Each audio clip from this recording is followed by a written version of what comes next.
এবং দেখছেন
gorge gorge খানাং মূঢ় মধু যাবত পিবামহম। যতক্ষণ মধু খাচ্ছি ততক্ষণ গর্জন করে নে মূঢ়। দেবী দুর্গা এই কথা বলেছিলেন যখন মহিষাসুরকে বধ করতে যাচ্ছিলেন। বলেছিলেন মূর্খ মূঢ় গর্জন করছিস কর যতক্ষণ আমি মধুপান করছি। আর মধুপান হয়ে গেলে পরে কি হবে? মায়া ত্বয়ি হতেই তৈব গর্জা সন্ত্রাসু দেবতা। আমি তোকে হত্যা করব এবং দেবতারা আনন্দ করবেন। মা দুর্গা বলছিলেন মহিষাসুরকে, অন্যভাবে নেবেন না প্লিজ। মা দুর্গা বলেছেন মহিষাসুরকে, শাস্ত্রে আছে যে কট্টরপন্থীরা, যে সন্ত্রাসবাদীরা, যে সন্ত্রাসবাদী সমর্থকেরা আজ গর্জন করছেন ফেসবুকে, টুইটারে, ইউটিউবে, সোশ্যাল মিডিয়ায়, ভারতের পতাকা পাড়াচ্ছেন, তারা জেনে রাখুন ভারত হয়তো মধুপান করছে। এবং মধুপানের পর কি হতে চলেছে? আজ শুভেন্দু অধিকারী সরাসরি বললেন যে গোটা বিশ্বের মানুষ একসঙ্গে এসে, গোটা বিশ্বের যত কমিউনিটি আছে একসঙ্গে এসে হয়ে যাক ডিরেক্ট অ্যাকশন, হয়ে যাক অপারেশন বাংলাদেশ। কি অপারেশন, কেন অপারেশন, এই অপারেশনের ডিটেলস কি, আজ জবাব চাই বাংলার এই বিশেষ এপিসোডে আমি কিশলয়। আজ সেই সমস্ত তথ্য, সেই সমস্ত ইনফরমেশন দেব কি হচ্ছে এই নতুন অপারেশন বাংলাদেশ। তবে তার আগে এই মুহূর্তের বড় ব্রেকিং নিউজ। যতজন আইনজীবী চিন্ময় কৃষ্ণপ্রভুর জন্য লড়াই করছিলেন প্রত্যেকের নামে মিথ্যা মামলা দেওয়া তো হয়েছে, এবং তার সঙ্গে সঙ্গে যাদের নামে মিথ্যে মামলা দেওয়া হয়েছে তাদের পক্ষে এক মুসলিম আইনজীবী আজ সওয়াল করার চেষ্টা করেন। সেই মুসলিম আইনজীবীকে হেনস্থা করা হয়েছে এই মুহূর্তে বলে খবর পাওয়া যাচ্ছে। সেই ছবি সোশ্যাল মিডিয়া সূত্রে আমরা পাচ্ছি, বাংলাদেশ মিডিয়া সূত্রে খবর, বাংলাদেশ সোশ্যাল মিডিয়া সূত্রে খবর, বাংলাদেশ সোশ্যাল মিডিয়ার ভাইরাল ভিডিও দেখে স্পষ্ট হচ্ছে একজন আইনজীবী তিনি সওয়াল করার চেষ্টা করেছিলেন যাদের বিরুদ্ধে মিথ্যে মামলা দেওয়া হয়েছে, যে সনাতনী ভাই বোনেরা এবং অন্যান্য মুসলিমদের বিরুদ্ধে মিথ্যে মামলা দেওয়া হয়েছে তাদের পক্ষে সওয়াল করার চেষ্টা করেছিলেন, কিন্তু তাকে হেনস্থা করা হয়, মারধর করা হয়। অর্থাৎ বাংলাদেশের সনাতনীদের হয়ে বা যে মুসলিমরা সনাতনীদের সমর্থনে কথা বলছেন তাদের হয়ে যারা কথা বলবেন প্রত্যেককে মারধর করা হবে, প্রত্যেককে অত্যাচার করা হবে। আজকের সন্ত্রাসবাদী সরকারের বাংলাদেশের এই মুখ। এবং তারই সঙ্গে সঙ্গে ব্রেকিং নিউজ উঠে আসছে, বিগ ব্রেকিং। এক মুসলিম আইনজীবীকে হেনস্থা করার মারধরের অভিযোগ উঠে আসছে বাংলাদেশ সূত্রে। কিন্তু এই ভারতবর্ষে কি হলো সেই দিকে ফিরবো।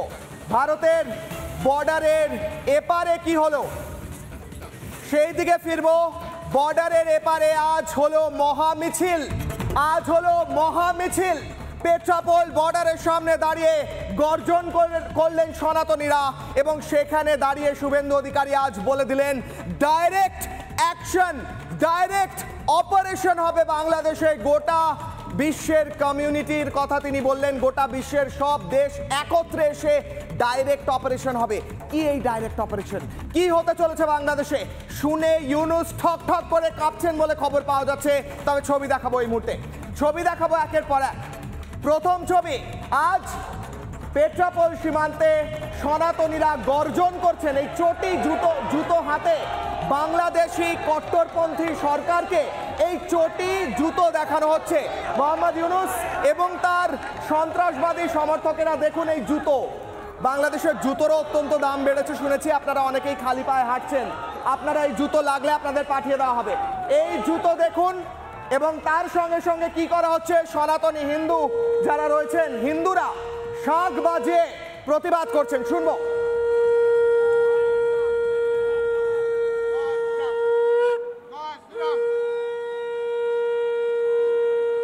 এই শঙ্খনাদ, শঙ্খধ্বনি, করতালের আওয়াজ,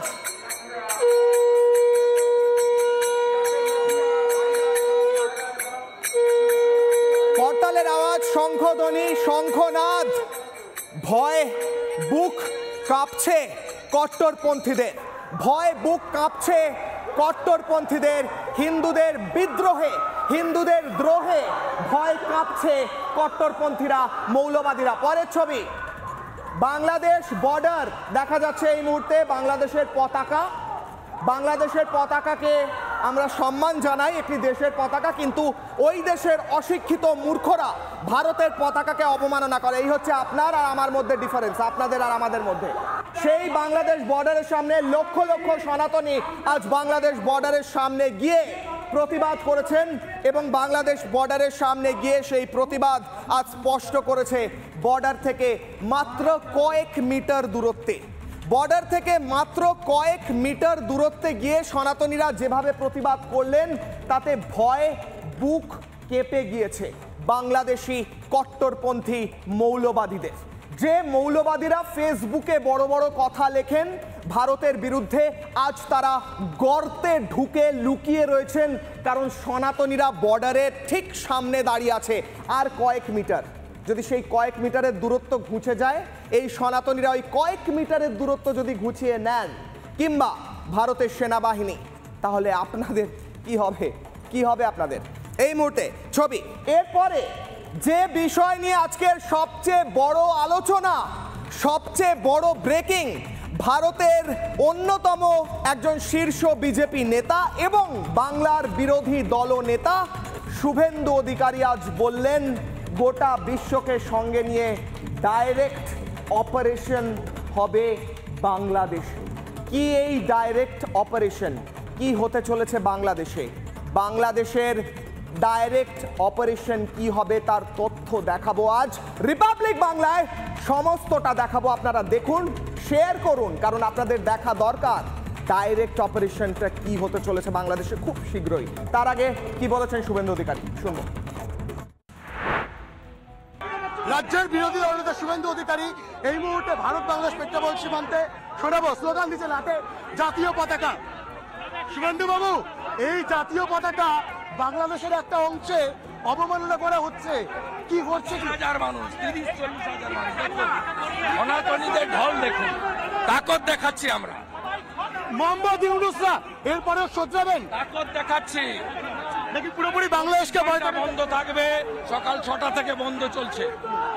আগামী সপ্তাহে অত্যাচার বন্ধ হলে, প্রভু মুক্তি না পেলে 5 দিন বন্ধ করবো। জানুয়ারি থেকে পুরো বাণিজ্য বন্ধ করবো আমরা। বাংলাদেশ বয়কটের সময় এসেছে এবার, একদম মানুষই করবে, হিন্দুরাই করবে, কাউকে লাগবে না। একের পর এক যৌকাপেক্ষী নই আমরা, একের পর এক জঙ্গিদের মুক্তি দিচ্ছে বাংলাদেশ সরকার, সেই জায়গায় ইসকনের সরকার, ও সরকারটা জঙ্গিদের সরকার। বাংলাদেশে কি মামার বাড়ি আবদার পেয়েছে? বাংলাদেশে বাংলাদেশে বাংলাদেশে বাংলাদেশে প্রয়োজন হলে বিশ্ব কমিউনিটিকে নিয়ে অপারেশন অ্যাকশন দরকার।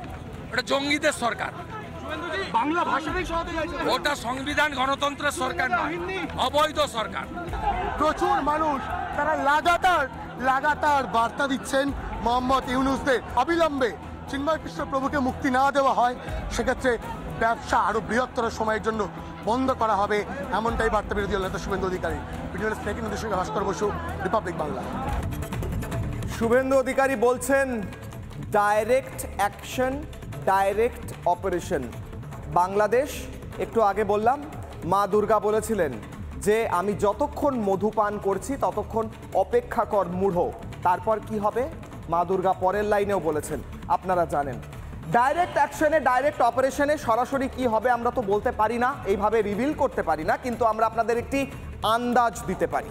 আপনাদের একটি আন্দাজ দিয়ে রাখি আজ ডাইরেক্ট অপারেশনে কি কি হতে পারে। বাংলাদেশের কট্টরপন্থীরা আজ খুব ভালো করে দেখছেন, আজ রেকর্ড করুন, এই অংশটা রেকর্ড করুন, নিজেদের মধ্যে ছড়িয়ে দিন, দেখুন ভয় পান। কি কি হতে পারে বাংলাদেশে ডাইরেক্ট অপারেশন? সরাসরি সেনা অভিযান হতে পারে বাংলাদেশে। হতে পারে কি ডাইরেক্ট অপারেশন, অর্থাৎ সেনা যেতে পারে বাংলাদেশে? হতে পারে কি? কোশ্চেন মার্ক, প্রশ্ন করছি। শান্তি রক্ষা বাহিনী পাঠানোর কথা বারবার উঠছে, মমতা বন্দ্যোপাধ্যায় বলেছেন, ইসকন বলেছে, বিভিন্ন জায়গায় উঠছে। ইউনাইটেড নেশনস কি তবে এবার শান্তি রক্ষা বাহিনী অর্থাৎ সেনাবাহিনী পাঠাচ্ছে বাংলাদেশে? কোশ্চেন মার্ক, প্রশ্ন রাখছি। জল সরবরাহ যদি বন্ধ করে দেয় ভারত, তাহলে জল না খেতে পেয়ে মরবে বাংলাদেশের কট্টরপন্থীরা। তাই কি হতে চলেছে আগামীকাল বা পরশু? প্রশ্ন রাখছি। রফতানি সমস্ত কিছু যদি বন্ধ করে দেয়, শুভেন্দু অধিকারী বলেছেন আজ সকাল 6টা থেকে কিচ্ছু যায়নিও পারে। এবার তিনি বলছেন যদি চিন্ময় কৃষ্ণপ্রভুকে না ছাড়া হয় তাহলে 5 দিন ধরে সমস্ত কিছু বন্ধ থাকবে আগামী সপ্তাহে। সেটা হতে চলেছে নাকি সমস্ত ভিসা বাতিল হতে চলেছে, ইনক্লুডিং যারা যারা আছেন বা যারা আসতে চাইছেন? কি হতে চলেছে ডাইরেক্ট অ্যাকশন, সেই নিয়ে আমরা এই মুহূর্তে কথা বলবো। তবে তার আগে ভারতের বাহিনী বিএসএফ বাহিনী যারা গোটা বাংলাদেশকে গার্ড করেন, বিএসএফ এর আইজি আজ বাহিনী সম্পর্কে অত্যন্ত গুরুত্বপূর্ণ কথা বলেছেন। হয়তো বলেছেন, কি বলতে চেয়েছেন সেটাও গুরুত্বপূর্ণ। শুনুন কি বলছেন তিনি। हमने काफ़ी अपने जवानों को हम ब्रीफ कर रहे हैं। हमने काफ़ी टेक्नोलॉजिकल सॉल्यूशंस बॉर्डर पे लगाए और विभिन्न प्रकार के यंत्र हैं हमारे पास जिनसे हम बॉर्डर की बहुत अच्छी तरह से अंतर्राष्ट्रीय सीमा की निगरानी कर रहे हैं और जो भारत सरकार के आदेश हैं उनके हिसाब से हम कार्य कर रहे हैं। काफ़ी कैमरे लगाए हैं और बायोमेट्रिक मशीन्स लगाई हैं, जितने गेट्स हैं उन सब पर, तो वो सब इस दिशा में हम लोग कार्य कर रहे हैं। हमारा तकरीबन 10% इस फ्रंटियर का एरिया अनफेंस्ड है और उस एरिया को फेंस करने के लिए भारत सरकार की तरफ से निर्देश हैं। There is a pressure of minority communities on the international border, they are trying to come but BSF is professionally stopping them as per the policy of the government. BSF জওয়ানরা একদম বর্ডারে একদম অত্যন্ত গুরুত্বপূর্ণ কথা বললেন আইজি সাহেব। তিনি বললেন তারা একদম রেডি আছে। যাই হোক, কি বললেন, কি বলতে চেয়েছেন, শুভেন্দু অধিকারী কি বলছেন, 2 2 2 2 4 4 4 8 জানি না, প্রশ্ন করব। আমার সঙ্গে যে অতিথিরা এই মুহূর্তে রয়েছেন, আমার সঙ্গে রয়েছেন স্টুডিওতে শঙ্কুদেব পণ্ডা, বিজেপি মুখপাত্র, আমার সঙ্গে রয়েছেন কাশেম আলী, রাজনৈতিক কর্মী, আমার সঙ্গে রয়েছেন সালাউদ্দিন শোয়েব চৌধুরী, সম্পাদক ব্লিটস, আমার সঙ্গে রয়েছেন দীপাঞ্জন চক্রবর্তী, প্রাক্তন NSG কর্তা। আমি প্রথমেই দীপাঞ্জনদার কাছে যাব। দীপাঞ্জনদা, এই মুহূর্তে দাঁড়িয়ে সব কিছু অত্যন্ত ইঙ্গিতপূর্ণ। আমি আপনার কাছে জানতে চাইছি, শুভেন্দু অধিকারী কিছু ডাইরেক্ট অপারেশন বলছেন গোটা বিশ্বকে নিয়ে হতে পারে, আমরা জানি না কি হতে পারে কি হবে, কিন্তু আপনি যেহেতু এই বিষয়ে এক্সপার্ট, ডাইরেক্ট অ্যাকশন অর্থ কি কি হতে পারে? কট্টরপন্থীদের দমিয়ে রাখতে কি ডাইরেক্ট অ্যাকশন? প্রশ্ন থাকছে। দেখুন, ডাইরেক্ট অ্যাকশন বলে সেরকম কিছু হয় না। আমি এটা কিছুতেই বিশ্বাস করতে রাজি নই যে ভারতবর্ষ এখন, দেখুন মানে একটা উদাহরণ দেই, সুন্দরবনের জঙ্গলে বাঘকে উৎপাত করছে কোনো মশা বা মাছি বা ওই ডাস পোকা টোকা, তো বাঘ কি গিয়ে ওখানে ঝাঁপিয়ে পড়বে, এই অগ্রাহ্য করবে যতক্ষণ পারা যায়। তো ব্যাপার হচ্ছে ভারত, আমরা গান্ধী বুদ্ধর দেশ, আমরা অহিংসায় বিশ্বাস করি এবং এই অহিংসা আর ভারতের যে নীতি সবকা সাথ সবকা বিকাশ, এই নিয়ে কিন্তু ভারত আজ বিশ্বগুরু হওয়ার রাস্তা। ভারত যুদ্ধবাজ দেশ নয়, যুদ্ধ করবে না। তার মানে কিন্তু এই নয় যে ভারতের মাটি, ভারতের রাষ্ট্রীয় সুরক্ষা বা ভারতের সনাতনী হিন্দু সমাজের উপর আক্রমণ নেমে আসবে আর ভারত চুপচাপ বসে দেখবে, এটা আমি বিশ্বাস করি না। তার মানে এই নয় যে ভারত গিয়ে এখন বাংলাদেশের বিরুদ্ধে যুদ্ধ ঘোষণা করবে। বাংলাদেশ কেউ না, বাংলাদেশ যদি যুদ্ধ করার সেই অ্যাডভেঞ্চার করতে যায়, সে বুঝে যাবে বাংলাদেশ। পৃথিবীতে আজকের দিনে ভারতের পজিশন মিলিটারি পাওয়ার, সামরিক শক্তিতে ভারত চতুর্থ স্থানে রয়েছে। আমেরিকা, রাশিয়া, চীনের পরে ভারতের স্থান। বাংলাদেশ 37তম জায়গায় রয়েছে। তো 4 কখনো 37-এর সঙ্গে লড়াই করে না। 37 যদি 4-এর সঙ্গে লড়াই করার দুঃসাহস দেখায়, সে সাহসটা আমরা কমিয়ে দেব। এটা এক। দ্বিতীয়ত, যদি একটা কথা উঠছে ইউএন পিসকিপিং, ইউএন পিসকিপিং কিন্তু মমতা ব্যানার্জির কথায় হবে না, বা আমি, তুমি, আমরা চাইলেও হবে না। ইউএন পিসকিপিং এর একটা প্রসেস রয়েছে। সে প্রসেস হচ্ছে যে রাষ্ট্রে, কারণ এটা স্বাধীন রাষ্ট্র, সেই রাষ্ট্রে যেখানে কনফ্লিক্ট হচ্ছে এবং যেখানে মানবাধিকার, গণতান্ত্রিক অধিকার সেখানে লঙ্ঘিত হচ্ছে, সেই রাষ্ট্রকে প্রথমে কনসেন্ট দিতে হবে ইউএন পিসকিপিং ফোর্স ডিপ্লয়মেন্টের জন্য, যে আমার এখানে গণতান্ত্রিক অধিকার আমি সুরক্ষিত রাখতে পারছি না, মানবাধিকার রক্ষা করতে পারছি না। সেটা আলোচনা হবে ইউনাইটেড নেশন সিকিউরিটি কাউন্সিলে। সিকিউরিটি কাউন্সিলে 5 জন পার্মানেন্ট মেম্বার রয়েছে, আমেরিকা, রাশিয়া, চীন, গ্রেট ব্রিটেন এবং ফ্রান্স, যাদের ভেটো পাওয়ার রয়েছে, এবং 15 জন রয়েছে টেম্পোরারি মেম্বার, তার মধ্যে ভারত একজন।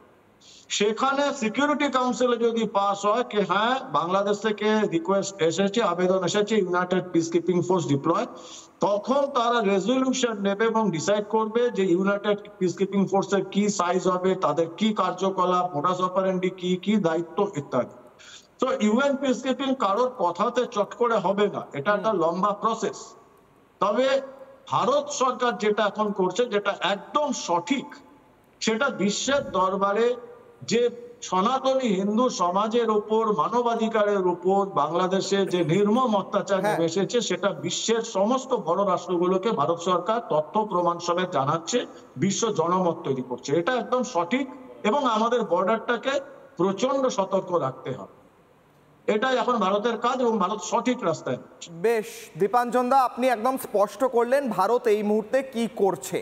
আমি সালাউদ্দিন সাহেবের কাছে যাওয়ার আগে একবার শঙ্কুদেবদার কাছে যাব। শঙ্কুবাবু, এই মুহূর্তে দাঁড়িয়ে শুভেন্দু অধিকারী বলছেন ডাইরেক্ট অপারেশনের কথা গোটা বিশ্বকে সঙ্গে নিয়ে, কিন্তু দীপাঞ্জন বাবু বলছেন ভারত কোনো মিলিটারি অ্যাকশনে এই মুহূর্তে যাবে না, কারণ একটা মাছি মারতে কখনো বাঘ ব্যবহার হয় না, ইত্যাদি নানা কথা বললেন। আমি অবশ্যই বুঝতে পারছি যে কট্টরপন্থীদের কথা বলছেন দীপাঞ্জন বাবু, যে কট্টরপন্থীদের বিরুদ্ধে সালাউদ্দিন সাহেবের মতো মানুষরা, কাশেম সাহেবের মতো মানুষরা, আপনার মতো মানুষরা, আমার মতো প্রত্যেক শুভবুদ্ধি সম্পন্ন মানুষ চিৎকার করে করে কথা বলছে প্রতিদিন।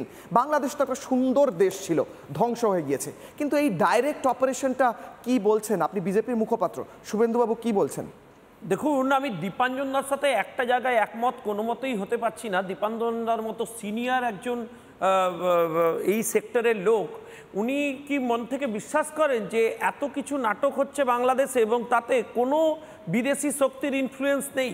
আমি স্পেসিফিক্যালি অভিযোগ করছি যে আমাদের দেশের বিরোধী একাধিক দেশ এবং তাদের ইন্টেলিজেন্স নেটওয়ার্ক এর পেছনে রয়েছে বলে আমার দৃঢ় বিশ্বাস, এবং তাদের প্রত্যক্ষ এবং সরাসরি মদত বিভিন্নভাবে তারা এখানে জেনারেট করেছেন গত কয়েক মাস ধরে, এবং করেই কাণ্ড কারখানা ঘটাচ্ছেন। ফলে আমাদের ইন্টেলিজেন্সের টিম বা আমাদের নেটওয়ার্ক যে চুপ করে বসে আছে, এটা ভাববার কোনো জায়গা নেই। কিন্তু দীপাঞ্জনদার একটা বক্তব্যের সাথে আমি 100% একমত যে ভারতবর্ষ আজকে পৃথিবীর যে শক্তিশালী জায়গায় এবং ওয়েল অ্যাকসেপ্টেবল জায়গায় পৌঁছেছে, যে গ্রহণযোগ্যতার জায়গায় পৌঁছেছে, সেখানে আন্তর্জাতিক স্তরে জনমত তৈরি করাটা অত্যন্ত গুরুত্বপূর্ণ। কারণ এটা যে কোনো যুদ্ধেরই নিয়ম যে কোনো অফিসিয়াল অ্যাকশানের আগে অন্যান্য সমস্ত শক্তিধর দেশ যাতে সেই অ্যাকশানকে জাস্টিফাই করে তার একটা ব্যবস্থা করা। আমি দেখুন, আমার ক্ষুদ্র ক্ষমতা, আমি এটা দলের তরফ থেকে বলবো না, কিন্তু আমি আমার নিজের তরফ থেকে আজকে একটা উদ্যোগ নিয়েছি, আপনাদের চ্যানেলেই প্রথম জানাতে চাই। আমি আজকে নোবেল পিস প্রাইজ কমিটি, তাদেরকে একটা ফর্মাল মেল করেছি এবং অভিযোগ জানিয়ে করেছি।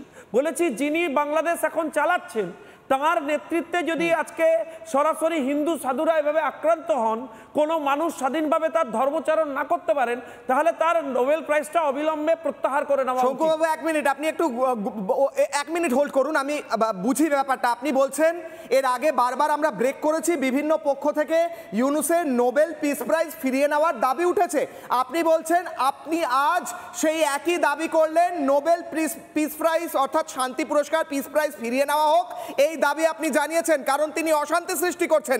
আমরা এর আগে বারবার ব্রেক করেছি, না বড় খবর, বড় খবর। এবং আমরা এই মেল সরাসরি করার পর আমি একটা কনফার্মেশনও পেয়েছি যে সেই মেল অ্যাকসেপ্টেড হয়েছে, accepted হয়েছে। এবং আমি আপনাদেরকে এটুকু জানাই যে যদি এই সেক্টরে আমরা অলরেডি ইন্টারন্যাশনাল ল নিয়ে যারা কাজ করছেন তাতে খুব গুরুত্বপূর্ণ জায়গায় আছেন এমন অনেকের সাথে আমার কথা হয়েছে, প্রয়োজন বোধে আমরা ইন্টারন্যাশনাল কোর্ট অফ জাস্টিসেও প্রেয়ার করব এবং এই ব্যাপারে আমরা অবিলম্বে দাবি জানাবো যাতে লিগ্যালি ইন্টারন্যাশনালি আমরা এটাকে অ্যাড্রেস করতে পারি। আমি দীপাঞ্জন দার সাথে দ্বিতীয় বক্তব্যের সাথে একমত হয়েছিলাম এ কারণেই যে এই ধরনের যে আমরা পদক্ষেপ নিচ্ছি তারও একটা কারণ যাতে বিশ্বজুড়ে মানুষের কাছে এই বার্তা অফিসিয়াল ডকুমেন্টেশনের সাথে পৌঁছে দেওয়া যায় যে বাংলাদেশে সরকার চালানোর নামে কি ধরনের পরিস্থিতি এনারা তৈরি করেছেন এবং কি পরিস্থিতি এখানকার মানুষকে ফেস করতে হচ্ছে। এবং তার সাথে সাথে আগামী দিনে আমরা যতগুলো হিউম্যান রাইটস অর্গানাইজেশন হিউম্যান রাইটসের উপর কাজ করে অ্যামনেস্টি ইন্টারন্যাশনাল সহ অন্যান্যরা রয়েছেন তাদেরকে নিয়েও আমরা কি লিগ্যাল কমিউনিকেশন দিতে পারবো সেই ভাবনা চিন্তা শুরু করেছি। যেমন আমাকে খুব গতকালই একজন বলেছেন, ধরুন আমাদের এই বেলঘরিয়ার একটি ছেলে আপনাদের চ্যানেলেই কালকে ইন্টারভিউ দেখাচ্ছিলেন, এই ছেলেটি তো তাকে প্রায় হত্যা করবার চেষ্টা হয়েছে। ভারত সরকারের ছেলে অফিসিয়াল ভিসা নিয়ে বাংলাদেশে গেছে, বাংলাদেশে অ্যাপিয়ার করেছে, তারপর তার প্রাণনাশের চেষ্টা হয়েছে, অথচ এখনো পর্যন্ত বাংলাদেশ সরকার। শঙ্কুবাবু আসি, দীপাঞ্জন দা হাত তুলছেন, আমরা প্রত্যেকের কাছে যাব। দীপাঞ্জন দা দ্রুত। শঙ্কুর নিশ্চয়ই গণতান্ত্রিক অধিকার রয়েছে আমার সঙ্গে একমত না হওয়ার জন্য। ভারতের শত্রু রাষ্ট্রগুলো বাংলাদেশে ইনভলভ ডেফিনেটলি, এতে কোনো সন্দেহ নেই। আমি একবারও বলছি না ইনভলভ না, চীন এবং পাকিস্তান এবং আমেরিকার বাইডেন প্রশাসন ইনভলভ, কিন্তু সেটা একটা যুদ্ধের জন্য কোনো কারণ হতে পারে না এবং আমি কিছুতেই বিশ্বাস করি না ভারত সরাসরি যুদ্ধে যাবে যতক্ষণ না বিশ্ব জনমত ভারতের সঙ্গে থাকবে। এবং ওয়েট করুন, ডোনাল্ড ট্রাম্পকে আসতে দিন প্রশাসনে, তারপর দেখুন পট পরিবর্তন কিরকম ভাবে হয়। এবং সম্ভবত doctor Yunus Nobel peace prize পাননি, যতটুকু আমি জানি উনি economic development for the below poverty line তার জন্য পেয়েছিলেন। যেরকম আমরা ওই দাবিটা করেছি, আমরা অফিসিয়ালি ওই দাবি করেছি এবং সেটা যাতে আপনার কথা মতোই আমি একমত, যাতে ইন্টারন্যাশনালি বিভিন্ন ফোরামে আমরা এই কমিউনিকেশনটা উইথ ডকুমেন্টেশন কমিউনিকেট করতে পারি। বেশ, আমি একটা ব্রেকিং নেব, এই মুহূর্তে ব্রেকিং নেব, তারপর আমি বাকিদের কাছে আসবো। এই মুহূর্তে বিগ ব্রেকিং উঠে আসছে। বিএনপি নেতা বার্তা দিয়েছেন, মমতা বন্দ্যোপাধ্যায়ের উত্তর দিয়েছেন। মমতা বন্দ্যোপাধ্যায় অত্যন্ত গুরুত্বপূর্ণ কথা বলেছিলেন পিস কিপিং ফোর্স, শান্তিরক্ষা বাহিনী যাক বাংলাদেশে, এমনটা তিনি আর্জি জানাচ্ছেন কেন্দ্রকে। নিয়ে আমি শঙ্কুদেবদার কাছেও আসবো। তবে এই মুহূর্তে বিএনপি নেতা বলছেন যে এই বার্তা কেন দিচ্ছেন, এই বার্তা তো বাংলাদেশের সার্বভৌমত্ব ইত্যাদি বিভিন্ন জায়গায় আঘাত করছে। কিন্তু আমাদের প্রশ্ন বিএনপি নেতা বাবু আপনার কাছে, যে আপনারা বাংলাদেশে অশান্তি করছেন, আপনারা সালাউদ্দিন বাবুর মতো ব্যক্তিদের আক্রমণ করছেন যারা মুক্ত চিন্তা রাখে, তাই জন্য এই মুহূর্তে পিস কিপিং ফোর্সের প্রয়োজন রয়েছে। আমি যাব এই মুহূর্তে, আমার সঙ্গে রয়েছেন সালাউদ্দিন শোয়েব চৌধুরী, বাংলাদেশ থেকে ব্লিটজের সম্পাদক। তিনি বারবার উচ্চ স্বরে প্রতিবাদ করেছেন কট্টরপন্থার মৌলবাদের। আজকে দাঁড়িয়ে আমরা এই মুহূর্তে ব্রেক করলাম একটু আগে সালাউদ্দিন বাবু, যে কোনো উকিল দাঁড়াতে পারছে না চিন্ময় কৃষ্ণ প্রভুর জন্য। আমি একটু চিন্ময় কৃষ্ণ প্রভুর বিষয় ফিরে আসি, কারণ কালকে ওনার কেস উঠবে কোর্টে, উনি আসবেন, কেস উঠবে, উকিল দাঁড়াবে না, কারণ প্রত্যেক উকিলের বাড়ি ভাঙচুর করে দেওয়া হয়েছে, 51 জনের বাড়ি চেম্বার ভাঙচুর করে প্রত্যেকের নামে কেস দেওয়া হয়েছে এবং তাদের পক্ষে একজন মুসলিম আইনজীবী দাঁড়িয়েছিলেন, তাকেও মারধর করা হয়েছে বলে বাংলাদেশ সূত্রে খবর। এভাবে কি করে বিচার হবে? তাহলে তো উনি সারা জীবন জেলে পড়ে থাকবেন। কিশোর বাবু, আপনাকে ধন্যবাদ। আমি প্রথমে একটা গুরুতর বিষয় বলতে চাচ্ছি, যে এখানে অন্যান্য বক্তারা বলেছেন ভারত কি ব্যবস্থা নেবে, কিন্তু বাংলাদেশে যেভাবে মার্কিন পতাকা, ভারতীয় পতাকা পদদলিত করা হচ্ছে, বাংলাদেশে যেভাবে জঙ্গি জিহাদি এবং জবাই বাহিনীর উত্থান হচ্ছে, এটা কিন্তু আর শুধুমাত্র ভারতের নিরাপত্তার জন্য হুমকি নয়, এটা বিশ্বের নিরাপত্তার জন্য হুমকি। এই ক্ষেত্রে আমি নিশ্চিত যে এই ক্ষেত্রে ট্রাম্প প্রশাসন তারা কঠোর ব্যবস্থা নেবেন এবং আমার যতটুকু জানা আছে যে ট্রাম্প প্রশাসনের কিছু শীর্ষ কর্মকর্তা এরই মধ্যে বাংলাদেশের এই বিষয়গুলো নজর রাখছেন এবং তারা অনেক তথ্য উপাত্ত সংগ্রহ করছেন। সালাউদ্দিন সাহেব, আপনি বলছেন, আমি দর্শকদের জন্য আরো একবার জানাই, আপনি বলছেন বেসিক ইনফরমেশন কিছু আসছে যে ইতিমধ্যেই ট্রাম্পের উচ্চতম কর্মকর্তারা বাংলাদেশে কট্টরপন্থীদের মুভমেন্টের বিষয়ে ইনফরমেশন নেওয়া শুরু করে দিয়েছেন। এটাও তো এক প্রকার অপারেশন, অর্থাৎ খবর যাচ্ছে বলছেন আপনি। এবং আপনারা যে দুদিন আগে এই পাবলিক বাংলায় একটা নিউজ ব্রেক করেছেন যে 144 জন জঙ্গিকে ছেড়ে দেওয়া হয়েছে, এটার ফাইল কিন্তু এরই মধ্যে ট্রাম্প প্রশাসনের কাছে চলে গেছে। তারা এটাকেও নজরে নিয়েছেন, আমলে নিয়েছেন, এবং বাংলাদেশে হাজার হাজার অস্ত্র যেগুলো 400 থানা থেকে এবং বিভিন্ন জেল থেকে লুট হয়েছে, সেই অস্ত্রগুলো জঙ্গিদের হাতে চলে গেছে। এবং এমনকি একটি রাজনৈতিক দল জামাত ইসলামী, তাদের একজন নেতা প্রকাশ্যে, আমার কাছে ভিডিও আছে, তিনি ঘোষণা দিচ্ছেন যে তাদের কাছে শুধুমাত্র একটা হলে যে অস্ত্র আছে সেটা দিয়েই নাকি তারা 7 দিন রাজশাহী জেলাকে আটকে রাখতে পারবেন। এই পরিপ্রেক্ষিতে বর্তমানে যে পরিস্থিতিটা আমি যেটা বললাম যে এটা এখন ইন্টারন্যাশনাল সিকিউরিটির জন্য একটা রিস্ক হয়ে গেছে, আন্তর্জাতিক বৈশ্বিক নিরাপত্তার জন্য রিস্ক হয়ে গেছে এই বাংলাদেশের ইউনূস প্রশাসন। এবং সেই ক্ষেত্রে এখন শুধুমাত্র ভারত নয়, মার্কিন যুক্তরাষ্ট্র এটাকে তাদের নিরাপত্তার জন্য সমানভাবে দেখছে।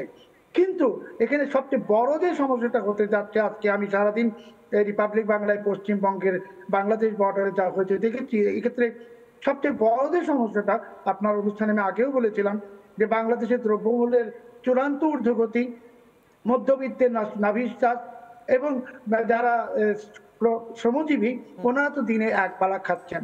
এখন কোনো কারণে যদি ভারত থেকে এই চাল, ডাল, আটা, লবণ, তেল, আলু সহ মশলা, নিত্য প্রয়োজনীয় যে পণ্য আমাদের লাগেই, সেগুলো যদি ভারত বন্ধ করে দেয় 7 দিনের জন্য বা 15 দিনের জন্য, তাহলে তো আলুর কেজি 500 টাকা হয়ে যাবে বাংলাদেশে।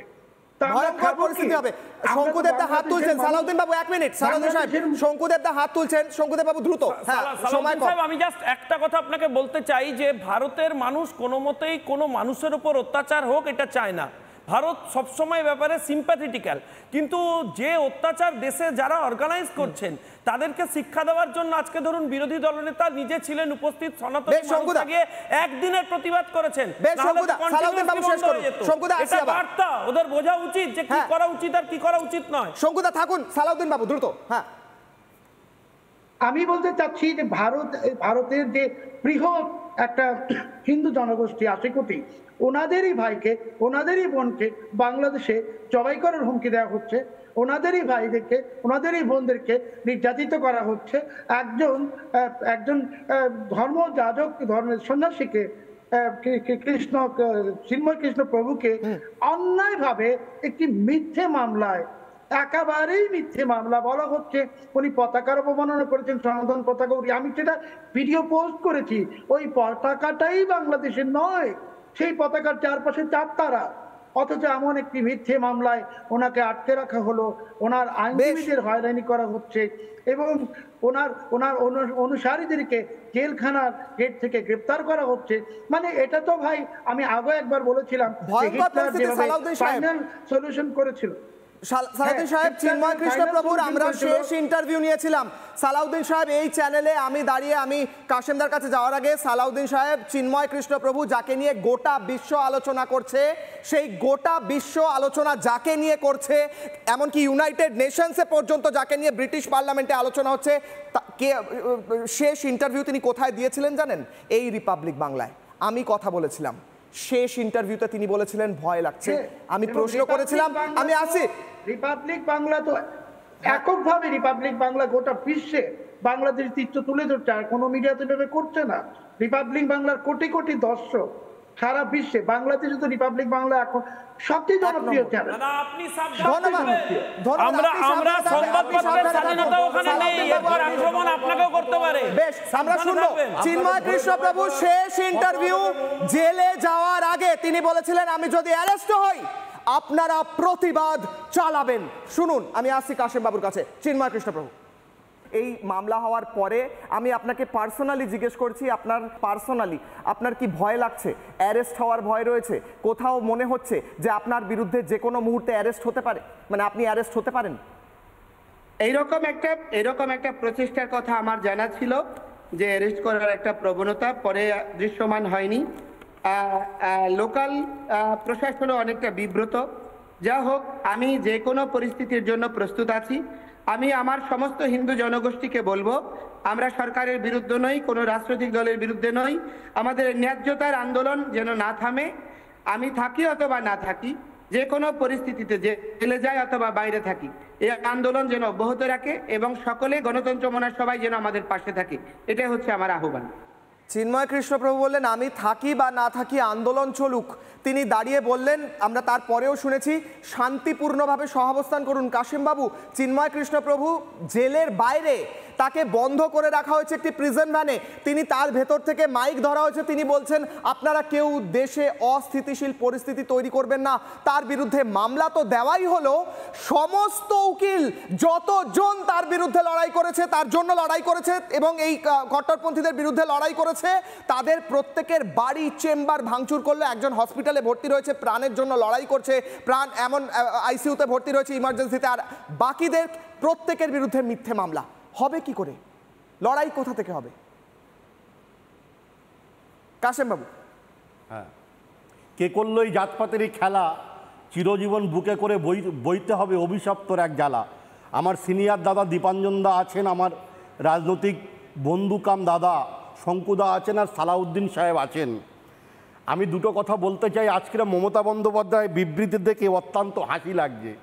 এই মমতা বন্দ্যোপাধ্যায় একদিন ঘোমটা পরে নামাজ পড়ার অভিনয় করে রোজা না রেখে সারাদিন হান্ডে পিণ্ডে খেয়ে ইফতারের অনেক ভঙ্গিমা তিনি করেছেন। যাহাই মমতা তাহাই ইউনুস। একদিকে হচ্ছে জঙ্গি নোবেল, তার নাম ইউনুস, আর বাংলায় যিনি শাসন ব্যবস্থা কায়েম করে আছেন তার নাম মমতা বন্দ্যোপাধ্যায়। তিনি চপ সন্ত্রাসী।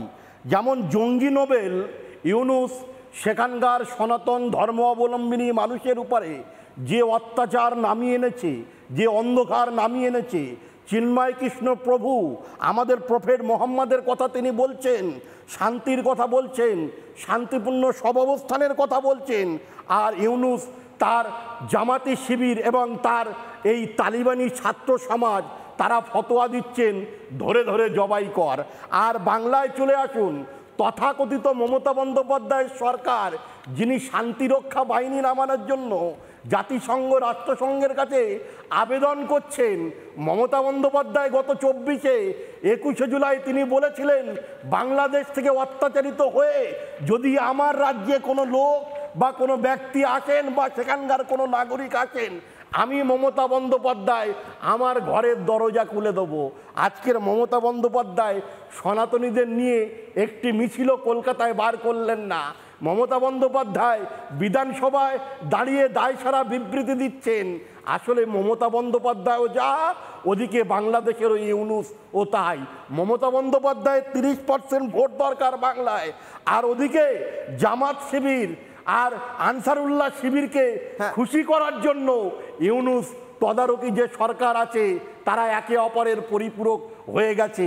তাদের টার্গেট ওই বাংলাদেশে বসে আমাদের শত্রুদের পাকিস্তানের হাতকে মজবুত করা, আমাদেরকে ভয় দেখানো।